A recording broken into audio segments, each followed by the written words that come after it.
అనగనగా ఒక బంగారు ఇసుక ఎడారిలో ఎండవేడిగా మండుతూ గాలుల పాటల మధ్య ఒక మంచివాడైన ఒంటె నెమ్మదిగా నడుస్తోంది. ఆ ఒంటె పేరు చింటూ. చింటూ నెమ్మదిగా నడుస్తూ ఆహారం నీళ్లు వెతుకుతూ ముందుకు సాగుతూ ఉన్నాడు. చింటూకి మంచి మనసుంది, కానీ అతనికి స్నేహితులు లేరు. మిగతా జంతువులంతా ఊయల దగ్గర ఉంటే చింటూ ఎడారి మధ్యలో ఒంటరిగా జీవించేవాడు. ఒకరోజు మధ్యాహ్నం పెద్ద ఇసుక తుపాను ఎడారి మీదుగా దూసుకొచ్చింది. చింటూ తన కళ్ళను మూసుకుని ఒక పెద్ద రాయి మీద దాక్కుని దేవుడా కాపాడు అని భయంతో ప్రార్థించాడు. సేపటికి తుఫాను ఆగిపోయింది. గాలిలో నిశ్శబ్దం. చింటూ ఇసుక కొండ మీద నుండి మెరుస్తున్న బంగారు వెలుగును చూశాడు. అది ఆకాశం నుంచి పడిన నక్షత్రంలా కనిపించింది. ఆ వెలుగులోంచి ఒక అద్భుతమైన రూపం బయటపడింది. ఆమె ఒంటె రూపంలో ఉన్న ఒంటె దేవత. ఆమె తలపై ఎడారి పూలతో చేసిన కిరీటం మెరుస్తోంది. దేవత చిరునవ్వుతో చింటూను చూసి, ధైర్యవంతుడైన చింటూ, నీ హృదయం ఎంతో దయతో నిండినది. నేను నీ మంచితనాన్ని చూసి ఆశీర్వదించడానికి వచ్చాను. చింటూ నమస్కరిస్తూ, ఓ దేవత, నేను సాధారణ ఒంటినే, మీరు నన్ను ఎందుకు ఆశీర్వదిస్తున్నారు అని ఆశ్చర్యపోయాడు.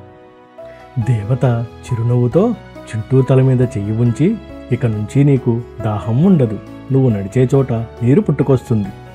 దేవత మాటలతో చింటూ ఒక అడుగు వేసిన వెంటనే ఇసుకలోంచి నీటి ఊట చిమ్మింది. ఆ నీరు సూర్యరశ్మిలోని వజ్రంలా మెరుస్తోంది. చింటూ ఆశ్చర్యంతో ఆనందపడ్డాడు. నీటి శబ్దం విన్న పక్షులు, నక్కలు, జింకలు అందరూ పరిగెత్తుకుంటూ వచ్చారు. వావ్, ఎడారిలో నీరు అని ఆనందంతో నీరు తాగుతూ సంతోషంతో అరవసాగారు. చింటూ చిరునవ్వుతో, నా మిత్రులారా, నీరు తాగండి, ఇక ఎడారి ఎప్పటికీ పొడి కాదు. జంతువులందరూ ఆనందంగా నీరు తాగుతూ సంతోషంగా చప్పట్లు కొట్టారు. రోజులు గడిచే కొద్దీ నీటి చుట్టూ చెట్లు మొలిచాయి, పూలు వికసించాయి. ఎడారి మధ్యలో అందమైన ఊయల తయారయ్యింది. జంతువులు నీటి దగ్గర గూళ్ళు కట్టుకున్నారు. పక్షులు పాటలు పాడుతున్నాయి. అందరూ చింటూకి కృతజ్ఞతలు తెలియజేశారు. నీ వల్ల మేము జీవిస్తున్నామని చెప్పారు. ఒక రాత్రి చంద్రకాంతిలో దేవత మళ్ళీ ప్రత్యక్షమై, చింటూ, నా బహుమతిని అందరితో పంచుకున్నందుకు నేను గర్విస్తున్నాను అని చెప్పింది. చింటూ నవ్వుతూ, దేవత, ఇది మీ దయ వల్లే సాధ్యమయ్యింది. నేను కేవలం మీ ఆశీర్వాదాన్ని పంచుకున్నాను అంతే. దేవత చిరునవ్వుతో అంది, నీ మంచితనం వల్ల ఈ ఊయల ఎప్పటికీ ఎండిపోదు. ఇక్కడ ఎప్పుడూ శాంతి, సంతోషం ఉంటుంది. ఆ మాటలతో దేవత బంగారు తుఫానులా తిరిగి ఎగిరిపోతూ ఆకాశంలో ఒక నక్షత్రంలా మారిపోయింది. ఆ నక్షత్రం ఎప్పటికీ ఆ ఊయల మీద వెలుగుతూనే ఉంది. మరుసటి రోజు సూర్యుడు ఉదయించగానే ఊయల మరింత అందంగా కనిపించింది. నీరు చల్లగా ఉంది. చెట్లు గాలిలో ఊగుతున్నాయి. చింటూ సంతోషంగా చిరునవ్వు నవ్వాడు.